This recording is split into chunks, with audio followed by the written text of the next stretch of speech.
Hadirin, kalau semua kita benar-benar meresapi status kita sebagai hamba, insya Allah hidup ini mudah, hidup ini nyaman, hidup ini tentram, dan ukhuwah Islamiyah akan terjalan.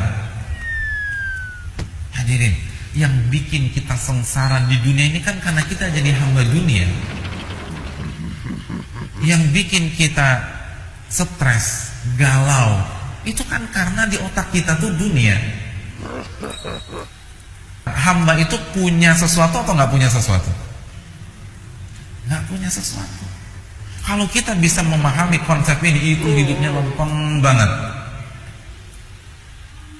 Saya ingin tanya, apabila di sebuah rumah ada pencurian mobil S-Class hilang, kira-kira yang sedih siapa? Pembantunya atau majikannya? Ada yang pembantunya? Nggak mungkin. Majikannya. Kenapa pembantunya nggak sedih? Karena bukan punya saya, Pak Ustaz. Santai aja. Oh, ini bukan punya saya, kenapa saya harus nangis? Majikannya yang bingung. Udah kreditan pula, belum lunas. Kalau pembantunya mah santai-santai aja. Tukang kebunnya tuh asik aja tuh. Bapak kok nggak nangis? Kemarin kan S-Classnya baru hilang. Itu bukan punya saya, Pak Ustadz. Kan begitu. Nah, coba kita resapi ini dalam kehidupan sehari-hari. Kenapa ketika handphone kita hilang kita galau? Karena kita merasa itu milik kita, bukan milik Allah. Kenapa ketika motor hilang kita bingungnya setengah mati? Karena kita merasa memiliki. Lupa konsep hamba. Coba kalau kita yakin saya ini hamba, ini punya Allah, kontraknya udah habis, Allah ambil lagi, Allah serahkan sama yang lain, ya udah tenang aja. Itu aja kok repot kan, begitu hadirin. Jadi simpel aja. Hadirin, saya ingin bertanya kepada hadirin sekalian, ketika kita dicaci maki orang, kita marah apa enggak? Kita ditunjuk-tunjuk orang, dibodoh-bodohin orang depan mata kita marah apa enggak? Marah. Kenapa kita marah? Karena kita merasa dilecehkan, merasa dihina, harga diri kita dijatuhkan. Betul apa tidak? Saya ingin tanya, pertanyaan kedua simpel aja. Itu harga diri dilecehkan, dihina di dunia apa di akhirat?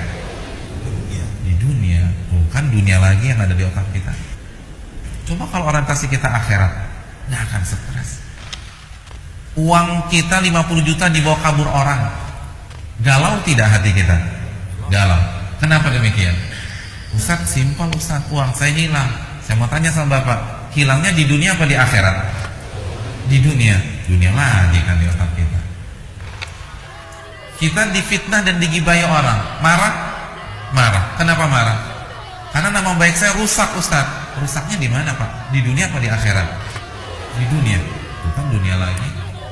Itu yang bikin kita stres, itu dunia. Coba kalau orientasi kita jadi hamba Allah, lalu mindset kita akhirat, akankah kita stres? Hadirin yang dirahmati Allah, adakah konsep uang hilang kalau kita pakai kacamata akhirat? Nggak ada. Tidak ada konsep uang hilang. Karena apabila uang kita dibawa kabur orang, dia akan bayar. Kalau tidak di dunia, di akhirat. Dan itu pasti. Dan dia akan bayar dengan pahala. Maka kita tidak akan stres.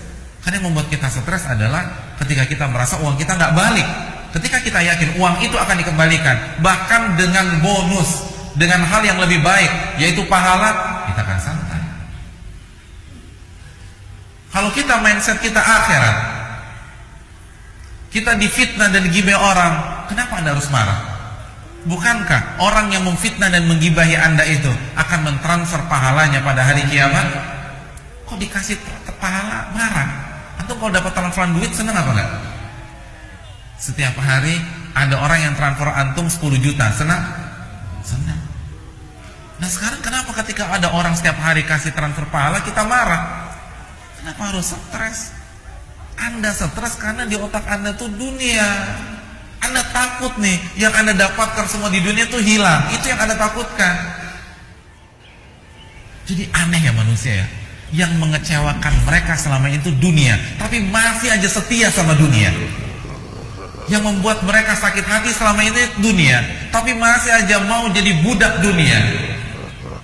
Yang membuat mereka galau selama ini itu dunia, tapi masih aja mau jadi hamba dunia. Manusia, oh manusia, luar biasa. sedangkan Allah yang memberikan mereka semuanya, yang Ar-Rahman dan Ar-Rahim, nggak mau jadi hambanya. Kalau kita ingin bahagia, ini konsepnya. Jadilah hamba Allah. Ini gelarnya. Makanya ketika Nabi menjelaskan tentang hamba Allah, Nabi katakan tuba lahu, tuba lahu. Beruntung dia dan beruntung dia. Inilah gelar yang harus kita renungkan, yang harus kita camkan. Dan gelar ini masih terbuka di hadapan kita. Belum ada kata terlambat. Amalkanlah seluruh perintah Allah dan jauhilah larangan-larangan Allah, maka kita akan hidup tenang.